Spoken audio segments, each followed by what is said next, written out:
नमस्कार, मैं रवीश कुमार। मणिपुर में लोकसभा की एक सीट के लिए मतदान हो रहा था और दूसरी लोकसभा सीट के कुछ हिस्से के लिए, यानी आउटर मणिपुर की लोकसभा सीट पर 2 चरणों में मतदान होना है। लेकिन मणिपुर से जिस तरह की खबरें आ रही थीं, लग रहा था कि एक सीट पर भी मतदान शांतिपूर्ण कराने की नौबत नहीं है, ना व्यवस्थाएं तैयार। तमाम दावों के बीच मणिपुर के मोरांग काम्पू साजे बूथ पर उपद्रवियों ने हमला कर दिया और वहां गोली चली। एक व्यक्ति घायल भी हुआ। यहां पर चुनाव से जुड़े कागजात जला दिए गए और एक ईवीएम मशीन में आग लगा दी गई, जिसके कारण मतदान रुक गया। हालत यह हो गई कि अधिकारी बूथ में ताला लगाकर लापता हो गए। यह वीडियो पत्रकार तमल साहा के यूट्यूब चैनल NTT का है कि ये इलेक्शन हो रहा है एक ऐसे माहौल में जहाँ पे लोगों के दिमाग में वायलेंस की जो मेमोरी है वो बहुत फ्रेश है, और जो एक वायलेंस की जो वायलेंस की जो शैडो है वो अभी भी आपको दिखेगा। लोगों के जहन में ये चीज़ बैठा हुआ है कि मणिपुर में जो हिंसा का सिलसिला पिछले साल मई 3, 2023 से शुरू हुआ वो 11 महीनों तक चला है। आज जब वोटिंग प्रोसेस शुरू हुआ, दिन के शुरू से हम लोग ने देखा बहुत सारे लोग बाहर आए वोट करने के लिए, लेकिन बहुत जगहों पे हिंसा की घटना भी घटी है। रवीश जी, थंगनापुक्पी में पहला इंसिडेंट हुआ फायरिंग का। थंगनापुक्पी में करीबन 8:30-9 बजे, दिन के 8:30-9 बजे अचानक से एक क्राउड आके एक बूथ को कैप्चर करने की कोशिश की। बाताबाती शुरू हुआ और फायरिंग की, खुले हवा में फायरिंग किया, और उस फायरिंग के चलते लोग इधर उधर चले गए और कुछ समय तक इलेक्शन का प्रोसेस जो स्टॉल हो गया, कुछ समय लगा उसको फिर से रिज्यूम करने के लिए। करीबन आधा घंटा 40 मिनट लगा और उसके बीच पुलिस आया। पुलिस भारी तादाद में उस जगह पे पहुंच गए और एरिया को डोमिनेट किया ताकि लोग फिर से बाहर आके वोट कर पाए। फायरिंग हुआ, थैंकफुली किसी को चोट नहीं लगी, लेकिन वो एकमात्र इंसिडेंट नहीं रहा। थंगनापुक्पी जो बिष्णुपुर डिस्ट्रिक्ट में है, जो मोइरांग असेंबली कॉन्स्टिट्यूएंसी के अंदर में आता है, उस जगह को छोड़ के इम्फाल ईस्ट की बात करें, इम्फाल वेस्ट की बात करें, बहुत जगहों पे बूथ कैप्चर की ये जो कंप्लेंट से सामने आई है। लोग कह रहे हैं कि उनके सामने लोग कोई अंदर चला गया और बोला कि आप लोगों का वोट हो गया, आप लोग वोट नहीं देना होगा, आप लोग चले जाइए। ऐसा एक इंसिडेंट सामने आया। दूसरा बात, ईवीएम को तोड़ने की विजुअल सामने आई है, जहां पे लोग ईवीएम को गुस्सा से तोड़ने की कोशिश कर रहा है, और लोग कह रहे कि ये इलेक्शन में रिगिंग हो रहा है, इसीलिए इस इलेक्शन को नहीं मानते और इसीलिए उसको ईवीएम को तोड़ देंगे। उसके बाद हम लोग दूसरी जगह पे गए जहां पे फायरिंग हुआ, मोइरांग काम्पू इस जगह पे गया। एक ही स्कूल के अंदर 2 पोलिंग बूथ है, और आप विश्वास नहीं करेंगे जो दृश्य मैंने देखा। एक गोली चली फिर से, और कहीं ना कहीं एक पैटर्न जैसे लगा कि लोग गाड़ी से उतर रहे हैं, फायरिंग कर रहे हैं हवा में, और लोगों को डराने की कोशिश कर रहे हैं, और उसके बाद बूथ कैप्चर होने की एक प्रयास चल रहा है। तो इस जगह पे जब वो गाड़ी से उतरे, लोगों ने कहा कि XUV सिल्वर कलर की गाड़ी थी, और उससे लोग उतर के हवा में फायरिंग की और उसके बाद चले गए। लेकिन इसके बीच में कुछ लोग पोलिंग बूथ के अंदर जाके एक पर्टिकुलर पोलिंग एजेंट को बाहर निकालने की कोशिश की, और इसी में हाथापाई भी शुरू हो गया। फायरिंग जो हुआ हवा में होते होते ऐसे इनडिस्क्रिमिनेट फायरिंग शुरू हो गया। ये जो घटनाएं है, लोगों का कहना है कि मणिपुर के इतिहास में ऐसे बूथ रिगिंग की घटना उनको याद नहीं है, और कभी ऐसा चीज़ उन्होंने देखा नहीं। चीफ मिनिस्टर का अभी तक कोई स्टेटमेंट तो आया नहीं है, लेकिन एक पिक्चर है जो व्हाट्सएप में घूम रहा है, और उसको मैं एक बार आपको दिखाना चाहूँगा। ये चीज़ नया शुरू हुआ है, ये ऐसे घूम रहा है। बीजेपी तेंगोल जो ऐसे क्रिएटिव बना के लोग व्हाट्सएप में दिखा रहे हैं, और व्हाट्सएप में इसका बेसिकली मतलब है बीजेपीज़ वोट आर्मी। उनका कहना है कि बहुत जगह पे जहाँ पे बूथ रिगिंग हुआ है, वो आरोप है इन लोगों का, प्राइमरीली कांग्रेस वालों की, कि ये बीजेपी ने किया। लेकिन बीजेपी ने साफ साफ कहा कि इसमें उनका कोई रोल नहीं है, ये कांग्रेस वाले किया है। मणिपुर को इस चुनाव में भुला ही दिया गया। प्रधानमंत्री तो प्रचार करने भी नहीं गए, गृह मंत्री अमित शाह जरूर गए। इनर मणिपुर की लोकसभा सीट पर मतदान के दौरान फायरिंग की घटना भी आई। खबरों में छपा है कि कई राउंड की फायरिंग हुई, मगर किसी की मौत नहीं हुई। घटना के वायरल वीडियो में गोलियों की आवाज सुनी जा सकती है। प्रशासन कह रहा है कि स्थिति अब काबू में है, मगर मोइरांग की ब्लॉक लेवल अधिकारी ने एएनआई से कहा है कि 2 आदमी आए और कांग्रेस के एजेंट का हाथ पकड़कर बाहर ले गए। उसके बाद 2 लोगों ने गाड़ी से फायरिंग की, जिसमें एक व्यक्ति घायल हो गया। पीआईबी मणिपुर के पेज पर हमें मणिपुर में हुई हिंसा के बारे में कोई स्पष्टीकरण या जानकारी नहीं मिली। हिंदुस्तान टाइम्स ने छापा है कि इम्फाल पश्चिम में बूथ पर कुछ लोगों ने पार्टियों के एजेंट को धमकाकर बाहर कर दिया और मतदाताओं को धमकी दी कि वे एक ही पार्टी को वोट दें, मगर यह नहीं लिखा है कि किस पार्टी को वोट देने के लिए धमकाया गया। लिखा है कि इससे गुस्साए मतदाताओं ने ईवीएम को तोड़ दिया और चुनाव से जुड़ी सामग्री को नुकसान पहुंचाया। हिंदुस्तान टाइम्स की उसी रिपोर्ट में यह भी लिखा है कि इम्फाल पूर्व में बंदूकधारियों ने ब्लैंक शॉट दागे और कांग्रेस के पार्टी एजेंट को धमकाया। इनर मणिपुर से कांग्रेस के उम्मीदवार अगोमचा बिमल अकोईजाम का वीडियो वायरल हुआ है, जिसमें वे एक पुलिस अधिकारी से शिकायत कर रहे हैं कि उनके एजेंट को बूथ से जबरदस्ती निकाल दिया गया। ट्विटर पर इस तरह के कई वीडियो आज वायरल हैं। एक वीडियो में बंदूक लेकर कुछ लड़के दौड़े जा रहे हैं और सुरक्षाकर्मी अपनी जगह से हिले तक नहीं। महिलाएं उनसे अपील करती रहती हैं, मगर वे टस से मस नहीं होते हैं। मणिपुर के मुख्यमंत्री बीरेन सिंह ने आज अपना वोट डाला। 4 दिन पहले यही बीरेन सिंह इकोनॉमिक टाइम्स को साक्षात्कार में कह रहे थे कि मणिपुर में पिछले 4 महीनों से हालात सामान्य हो चुके हैं। फिर प्रधानमंत्री क्यों नहीं गए? आज हिंसा की इतनी घटनाएं कैसे घटी? 2019 के चुनाव में प्रधानमंत्री मोदी ने मणिपुर में प्रचार किया था। 8 अप्रैल को असम ट्रिब्यून को उन्होंने इंटरव्यू दिया और प्रधानमंत्री ने कहा कि केंद्र और राज्य की सरकार ने समय पर दखल दिया तो स्थिति में काफी बेहतरी आई। आज पहले दिन की वोटिंग ने साफ कर दिया कि मणिपुर में अभी तक हालात सामान्य नहीं हुए हैं। पिछले 1 हफ्ते में मणिपुर में हिंसा की कई घटनाएं हुई हैं। कुकी समुदाय के 2 लोगों की मौत हुई और हिंसा की अन्य घटनाओं में लोगों के घायल होने की खबरें भी हैं। कुकी समुदाय ने विरोध जताते हुए लोकसभा चुनाव में कोई प्रत्याशी नहीं खड़ा किया है और कुछ कुकी संगठनों ने चुनाव में मतदान का बहिष्कार भी किया है। प्रधानमंत्री मोदी अब बता दें कि क्या ये हालात बेहतर होने की निशानी है? जिस दिन चुनाव आयोग ने चुनाव की घोषणा की, उस दिन पत्रकार रितिका चोपड़ा ने मणिपुर को लेकर सवाल किया था। जवाब में मुख्य चुनाव आयुक्त राजीव कुमार ने मणिपुर के लोगों से अपील की कि वे वोट डालने जरूर आएं। So this is Ritika Chopra from the Indian Express. I have a question regarding Manipur. There's been this huge displacement of people on account of the ethnic strife. There are people who've been displaced living in relief camps and haven't come back home. What steps are is the commission taking to ensure that people actually turn out to vote in their respective constituencies? About Manipur, question was asked about Manipur, what we will do. There are persons who are displaced, who are in the camps. We have drawn a scheme. Which we have notified. That scheme is notified to allow the voters in the camp to vote from the camp.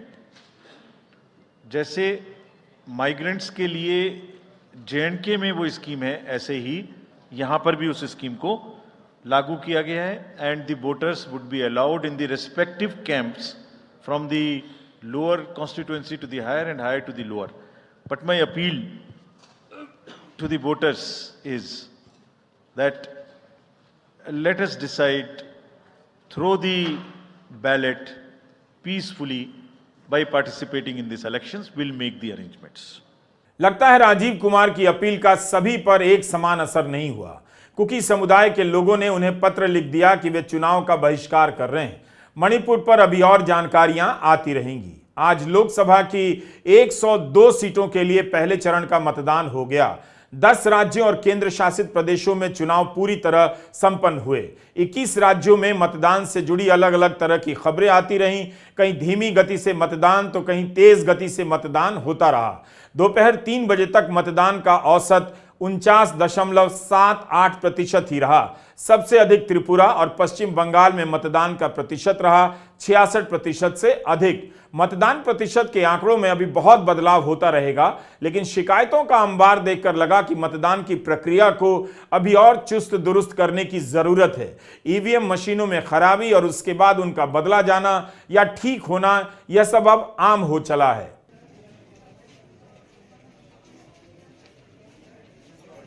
लेकिन मुजफ्फरनगर के हुसैनाबाद भनवाड़ा गांव में जब एक समुदाय के वोटरों की लाइन लंबी हो गई तो उनकी आईडी चेक की जाने लगी। यह वीडियो वायरल हुआ और लोग सवाल करने लग गए कि लाइन में लगे लोगों की पहचान क्यों चेक की जा रही है, जबकि उन्हें मतदान केंद्र के भीतर अपनी पहचान दिखानी ही होती है।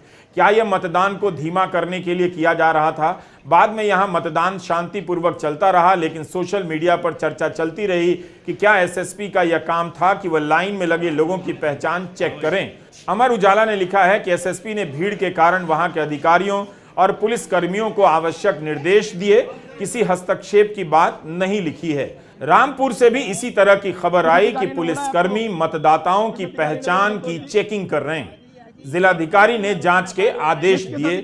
रामपुर से एक और खबर आई कि कुछ महिलाओं ने पर्ची फाड़ने की शिकायत की है। मुजफ्फरनगर लोकसभा सीट से समाजवादी पार्टी के उम्मीदवार हरिंद्र मलिक ने आरोप लगाया कि बीजेपी के उम्मीदवार ने मतदान की प्रक्रिया में बाधा डालने का प्रयास किया है। उन्होंने बूथ लूटने के प्रयास के भी आरोप लगाए और कहा कि प्रशासन ने रोका नहीं। मुजफ्फरनगर से बीजेपी के संजीव बलियान मैदान में, उनके जीतने के दावों को लेकर तमाम तरह की चर्चाएं चल रही थी, मगर अब सब ईवीएम के भीतर चला गया है। बलियान भी आश्वस्त नजर आ रहे थे। दोपहर 3 बजे तक सहारनपुर में मतदान 53.31% हुआ और रामपुर में 42.77%। रामपुर को छोड़कर पश्चिम यूपी की सभी 7 सीटों पर मतदान 45% से अधिक ही रहा। रामपुर में 3 बजे तक 42.77% मतदान हुआ। ये आंकड़े बता रहे हैं कि पश्चिम यूपी में मतदान में तेजी बनी रही, लेकिन क्या मतदान का प्रतिशत 65% या 70% से अधिक जाएगा? 20 अप्रैल को ही पता चलेगा जब अंतिम आंकड़े आएंगे। इस इलाके में सपा कांग्रेस को बहुत उम्मीदें हैं। क्या इस बार उनका सपना पूरा होगा? सपा नेता शाहिद सिद्दीकी ने ट्वीट किया है कि पश्चिम यूपी के हर क्षेत्र से खबरें आ रही हैं कि पुलिस और प्रशासन द्वारा मतदाताओं को परेशान किया गया है, उन्हें वोट डालने से रोकने के प्रयास किए गए। शाहिद सिद्दीकी ने चुनाव आयोग से हस्तक्षेप करने की मांग की। मतदान में गड़बड़ी की मांग सपा के ही नेता ज्यादातर करते रहे। यूपी में लोकसभा की 8 सीटों पर मतदान हो रहा था। पीलीभीत, मुजफ्फरनगर, मुरादाबाद, सहारनपुर, कैराना, बिजनौर, रामपुर और नगीना। समाजवादी पार्टी के ट्विटर हैंडल पर लगातार गड़बड़ियों को उठाया जा रहा था। इन 8 सीटों पर लड़ाई की बात कही जा रही है। इसका मतलब है कि विपक्षी गठबंधन बीजेपी को टक्कर दे रहा है, लेकिन बात अब लड़ाई की नहीं रही, हारने और जीतने की है। सवाल है कि क्या विपक्ष बीजेपी को यहां हरा पाएगा? सपा के ट्विटर हैंडल पर जाकर शिकायतों का अलग ही पुलिंदा देखने को मिलता है। सपा ने इन सभी ट्वीट को चुनाव आयोग को टैग कर दिया, कहा कि मतदान निष्पक्ष होना चाहिए। जैसे इस ट्वीट में देखिए, लिखा है कि रामपुर लोकसभा के बूथ संख्या 164 पर बीजेपी के पोलिंग एजेंट मुस्लिम धर्म के लोगों को वोट डालने से रोक रहे हैं। यह भी कहा गया है कि रामपुर लोकसभा के राजा फिजिकल कॉलेज के बूथ संख्या 157 पर प्रशासन ने महिलाओं पर लाठी चार्ज कर उन्हें भगाने की कोशिश की है। इस ट्वीट में कहा गया है कि कैराना लोकसभा के थाना भवन के बूथ संख्या 26 पर ईवीएम मशीन खराब होने की सूचना है। मुजफ्फरनगर लोकसभा क्षेत्र के बारे में कहा गया है कि यहां के बुढ़ाना के बूथ संख्या 310, 311 पर वोटिंग रोक दी गई है और प्रशासन द्वारा लोगों को परेशान किया जा रहा है। मुरादाबाद लोकसभा के मुरादाबाद ग्रामीण बूथ संख्या 360 पर फर्जी वोटिंग करा रहे बीजेपी के कार्यकर्ता, इस तरह का ट्वीट किया गया है। बिजनौर के लोकसभा के चांदपुर में बूथ संख्या 293 पर प्रशासन जानबूझकर धीमी गति से मतदान करवा रहा है। सपा ने इस तरह का ट्वीट किया है। भारत समाचार न्यूज चैनल पर दिखाया गया है कि कैराना में मोती महल बूथ के पास जमकर मारपीट हुई और पुलिस ने एक व्यक्ति को गिरफ्तार भी किया है। बीजेपी के नेता अनिल चौहान पुलिस पर ही भड़क गए। उनका आरोप था कि वोटर की चेकिंग होनी चाहिए क्योंकि फर्जी मतदान हो रहा है। गजब चुनाव है ये। बीजेपी के नेता भी फर्जी मतदान के आरोप लगा रहे हैं और सपा के नेता भी। मतदान अभी भी समाप्त नहीं हुआ था कि समाजवादी पार्टी के नेता अखिलेश यादव ने ट्वीट कर दिया कि भाजपा का पहले दिन पहला शो फ्लॉप हो गया है। जनता को भाजपाइयों की अदाकारी अच्छी नहीं लग रही, ना कहानी। क्या ये कोई रणनीति का हिस्सा है या फिर अखिलेश यादव वाकई गंभीर हैं, आश्वस्त हैं अपनी जीत को लेकर? पश्चिम यूपी में कांग्रेस और सपा का गठबंधन बीजेपी और रालोद के गठजोड़ को टक्कर दे पाएगा? 4 जून को पता चल जाएगा। विपक्ष से जुड़ी तमाम खबरों में एक खबर कई जगहों से सुनाई दी कि विपक्ष का बूथ मैनेजमेंट कमजोर है। एजेंट काम नहीं कर रहे हैं या एजेंट है भी नहीं। नीचे के स्तर पर कार्यकर्ताओं का ना होना विपक्ष को भारी नुकसान पहुंचा सकता है। इस मामले में बीजेपी किसी से भी बहुत आगे है। कांग्रेस के प्रत्याशी जहां अच्छी स्थिति में बताए जा रहे थे, वहां भी बूथ मैनेजमेंट के कमजोर होने की खबरें आ रही थीं। राजस्थान के चुरू में फर्जी मतदान रोकने पर कांग्रेस के बूथ एजेंट पर हमला होने की खबर है। कांग्रेस के उम्मीदवार राहुल कसवा ने उनका वीडियो ट्वीट किया है। कांग्रेस के प्रवक्ता पवन खेड़ा ने भी लिखा है कि इस तरह की चुनावी हिंसा राजस्थान की परंपरा नहीं है। इस तरह से हार से घबराकर हिंसा पर उतारू हो जाना गलत है। राजस्थान में 12 सीटों पर 114 उम्मीदवारों के बीच चुनाव हो रहा है।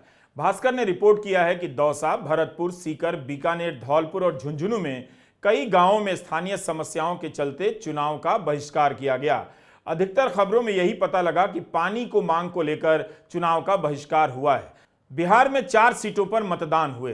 बीजेपी के उम्मीदवार अपनी जीत को लेकर आश्वस्त हैं, दावा तेजस्वी भी कर रहे हैं। गया, नवादा, औरंगाबाद और जमुई लोकसभा सीट पर तेजस्वी यादव ने 40 रैलियां की हैं। उन्हें भरोसा है कि बेरोजगारी के सवाल पर वोट पड़ रहा होगा।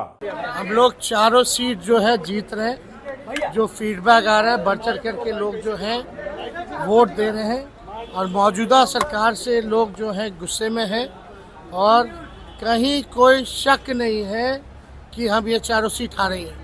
बड़ी मजबूती के साथ कॉन्फिडेंटली हम कह रहे हैं कि ये चारों सीट हम लोग जो है जीत रहे हैं। बीजेपी कह रही है आप लोग 0 पर इस बार आउट हो जाएंगे। कौन कह रहा है? 24 में बीजेपी कह रही है। वो अपना रिजल्ट बता रहे हैं। बौखलाहट है। विधानसभा में क्या कह रहे थे, क्या हालत हुआ, तो उन पे छोड़िए। पूरी तरीके से कहीं इफ एंड बट नहीं है। हम लोग चारों सीट फर्स्ट फेज का जीत रहे हैं और हमने पहले भी कहा है कि बिहार जो है इस बार चौंकाने वाला रिजल्ट देगा। आप लोग धैर्य रखिए, इंतजार कीजिए। तमिलनाडु और उत्तराखंड की सभी सीटों पर मतदान पूरा हो गया। महाराष्ट्र की 5 लोकसभा सीटों पर आज मतदान हुआ। नागपुर, जहां से नितिन गडकरी उम्मीदवार हैं, वहां दोपहर 3 बजे तक काफी कम मतदान रहा। नागपुर में 3 बजे तक 39% से भी कम मतदान हुआ। रामटेक, भंडारा, गोंदिया, चंद्रपुर में भी मतदान 50% से भी कम रहा। केवल गढ़चिरौली लोकसभा क्षेत्र में करीब 57% मतदान हुआ। उत्तर और पश्चिम नागपुर में मतदान काफी कम था। कांग्रेस के कार्यकर्ताओं के लिए अच्छी खबर नहीं है, लेकिन पूरब और दक्षिण पश्चिम नागपुर में मतदान तेज रहा। इन दोनों इलाकों को बीजेपी का गढ़ माना जाता है। मतदान प्रतिशत के आंकड़ों की सही तस्वीर 20 अप्रैल तक पता चलेगी। उससे पहले के आंकड़ों पर कुछ भी कहना ठीक नहीं होगा। क्या विपक्ष, खासकर कांग्रेस, यहां से अपनी गलती में सुधार करेगी या बीजेपी